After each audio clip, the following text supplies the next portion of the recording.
Hi, welcome. This is part two of my response by way of Robert Cabral and Jason Purgason, pictured here, president of the International Association of Canine Professionals. And as I play this, again, I'm going to be filling in some gaps here, adding my voice to this conversation. Again, we'll talk about, what is happening in the dog training world, all these controversies. And here, again, very interesting part of this title of this video is Dog Trainers Unite. But again, the question is, well, unite based on what exactly? Like, what's the foundation of everyone coming together?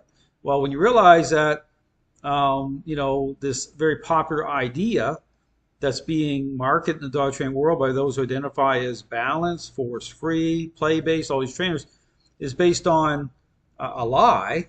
And again, what's the lie? Well, that training is a learning-based exercise once a relationship problem is underway.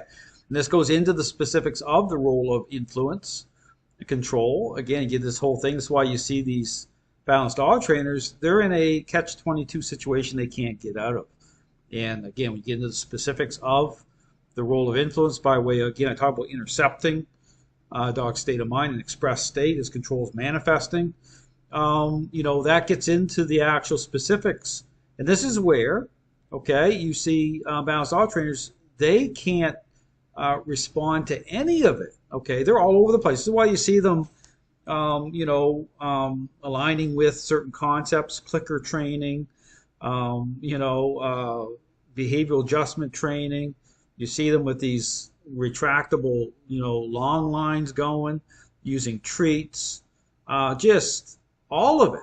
And so they sound just like, they look just like force-free dog trainers for a reason, okay? Because they've aligned themselves with this idea of what represents a process, which is totally flawed at its core. And so this is why, again, I talk about based on what this ideology represents at its core, balanced dog trainers, they don't fit, okay? They can't, they're trying to bring in, trying to have their cake and eat it too. They want to bring in their idea of things by way of correcting a dog, certain devices. And again, I encourage you to go watch the video I have up on my YouTube channel where Jamie Penrith goes on, Good Morning, Good Morning Britain. It's a great illustration of the trap that they're in. The trap that they're in, and they can't get out of it. And so this is why things are getting worse and worse and worse. They're pandering to a certain audience. They really, balanced dog trainers, they play both sides of the fence from the beginning. Okay, they're no different.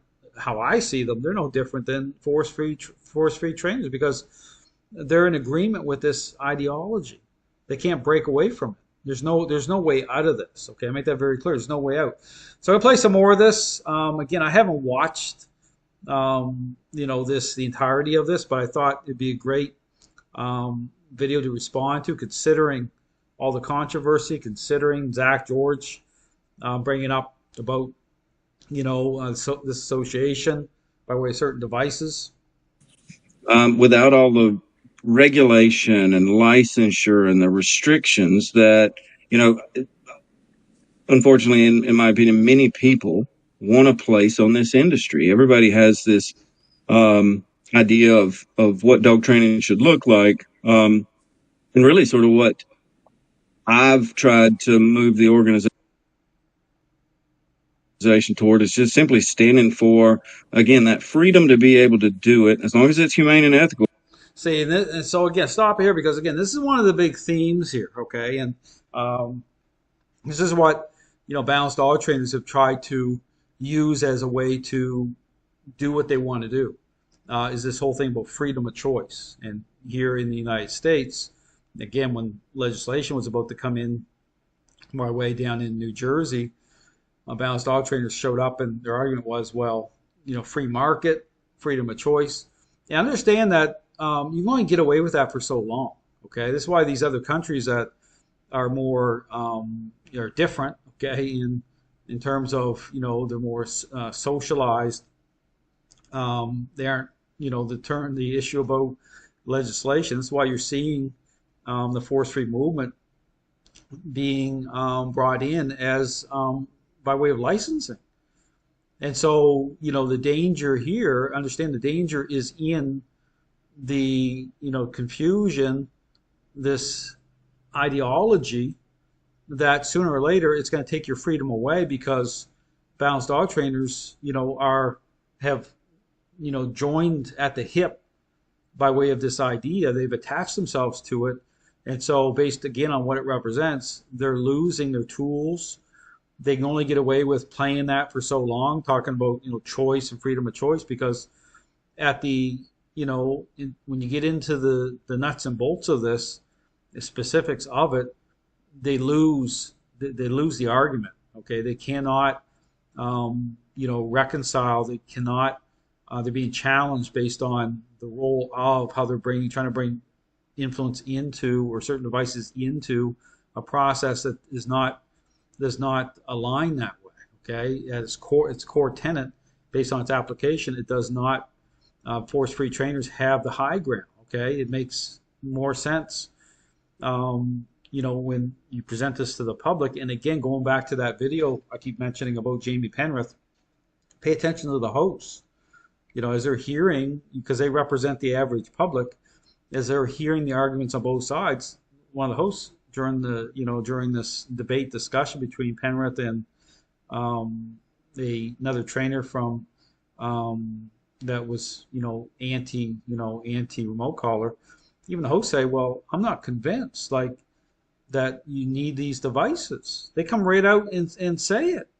And so, because again, you get to the nuts and bolts as to, and again, the example there was, using remote collars for the safety of some dogs. And the example was a dog going out onto the road in danger of being run over.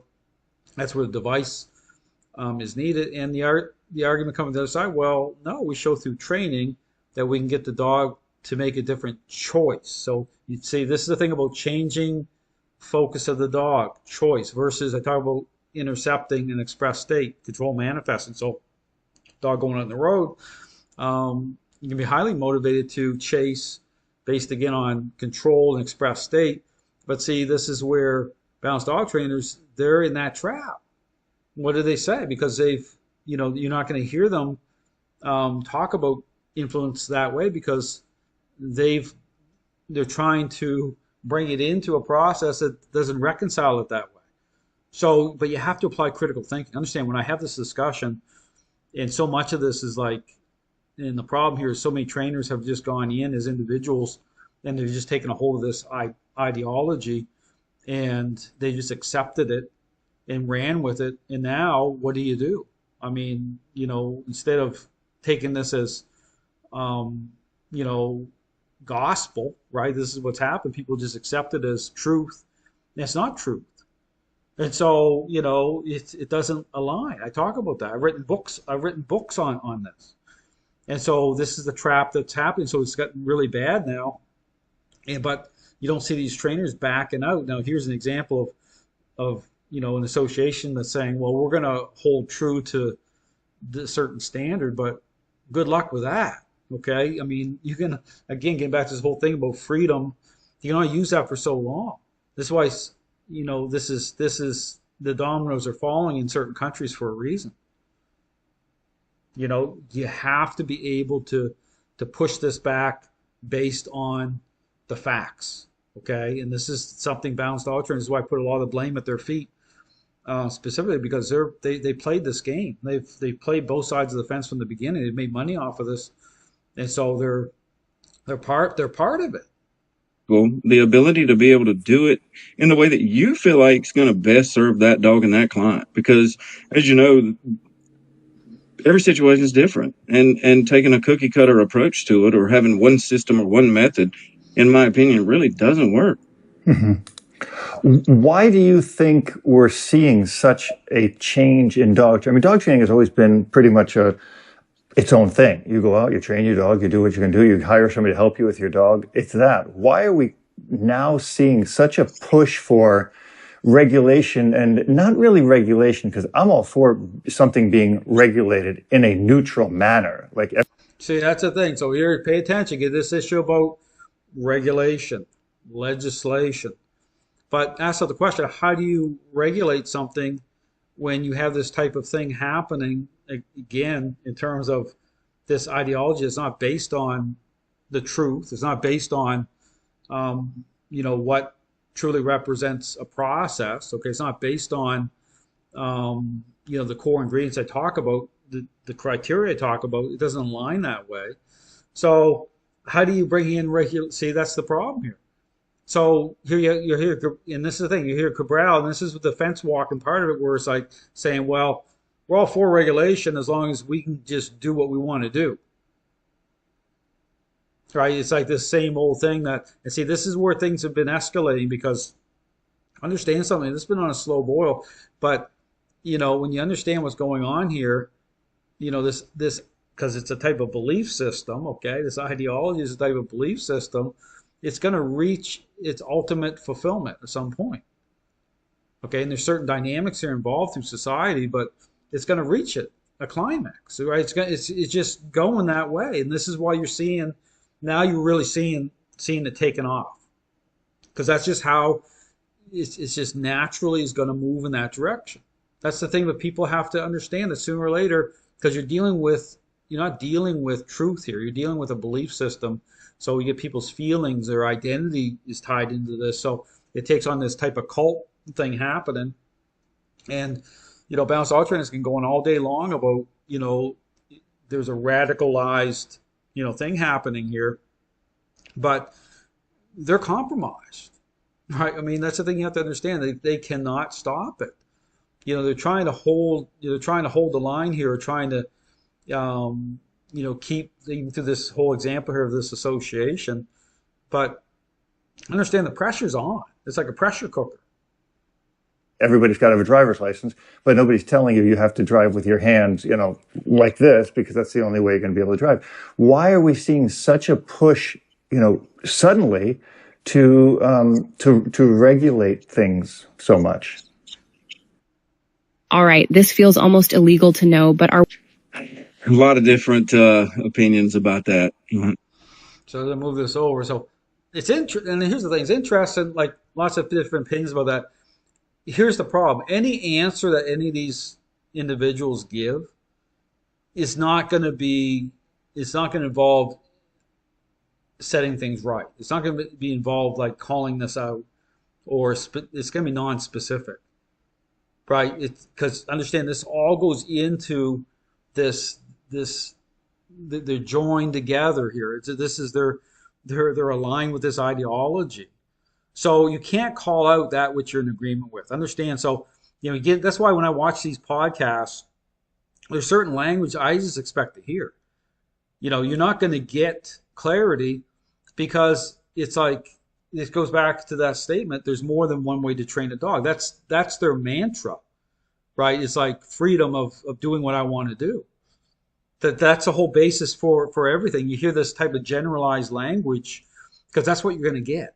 Understand, you're not going to get depth. That's why when you get into specifics about, when I get specific about, the role of, control, influence. You never hear this from these trainers ever, because they didn't get into it that way. They didn't apply critical thinking that way. This is all just based on the within the superficial framework of response. And so when dogs are, even when dogs are expressing a certain level of control, right? They're not dialed in. They're in a reactive posture. But then now it's like, now we're going to deal with it, right? We're going to deal with it now because this dog control is manifesting at a higher level. And now we're going to correct the dog or use a certain device. But they're not dialed in the right way to begin with. So it's not even going to line up anyway. Right? This is the whole disconnect problem here with all these individuals. Right? Yes, influence needs to come in, but it's not even aligned properly to begin with because it's tied into the superficial idea, which isn't about being dialed in the way I talk about. You can't be dialed in and have any sort of depth at all based on what this ideology represents. That's not part of it. That's not what it represents. Just understand that. As you probably know, I really think there's a lot of people working from different angles.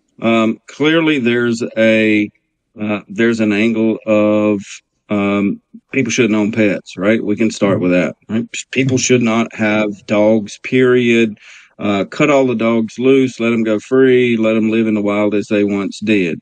Unfortunately, that's not a reality, not a real option, I guess, in today's time, because our world is not what it was thousands or even hundreds of years ago. So here's talking about this whole, and this sounds even like crazy talk, right? It's like, but it's this whole, when you hear something like this, right? It's like, again, generalized type of thing. It's just like all or nothing, right? It's like, it's a trap, right? This is where it goes to. It's like this, it does become radicalized, right? It's based on a lie. So sooner or later, this is where you're hearing this type of crazy conversation. And you look at the United States today as it appears, and look at it as it appeared 100 years ago. It's a vastly different place than we lived in. So, you know, that's not a real option, right? So we've got to manage dogs, and I'll be honest with you, there's a little sidetracking a little bit here, but I do think it's important. We, particularly in the United States, we don't live with dogs the way that we did 20, 30, 40 years ago. Our lifestyle with our dogs is just vastly different. Like what? And What's different? well, people more people, I think, used to own more land. Dogs were a little more utility back then. Um, So here we get this whole thing about society changing. I mean, this is where you get into the culture part. It's where you hear Cesar Millan talking about, how dogs are different from, say, where he grew up in Mexico. And he makes a great point, versus United States, where the relationship people have with dogs. And I understand this plays into this whole thing about the social connection aspect of this whole type of, emotion, this type of permissive connection a lot of people have with their animals. I understand dogs are unique that way in terms of what that connection represents. And people still don't get the fact that, what makes dogs amazing animals is that depth of connection. Different than a cat or a bird, okay? Different than almost any other animal is, the role that connection plays socially with how our role in that. Talk about leadership, but then once a relationship problem is underway, how to get out of that. It's very specific. I talk about, bringing those core ingredients in, what defines through structure or process, those things matter. So stop it here for part 2. Again, I'm going to be putting out multiple parts here, using this as kind of a framework to touch on certain themes here I've talked about on my other videos. But again, I encourage you to go check out my YouTube channel. I have, a wealth of information. I mean, if you're a dog owner, understand the information I put out is not the type of information that you're going to hear other trainers talk the way I talk. This isn't, this is very inconvenient information for these trainers. You'll never hear them go there, but they can't. Understand, they cannot call out the real issue. See, that's the problem. You're never going to hear them bringing on each other on these podcasts, but they're staying within their little comfort zone because that's where they're always going to stay. Even as the dog training world is coming apart at the seams. Thanks for watching.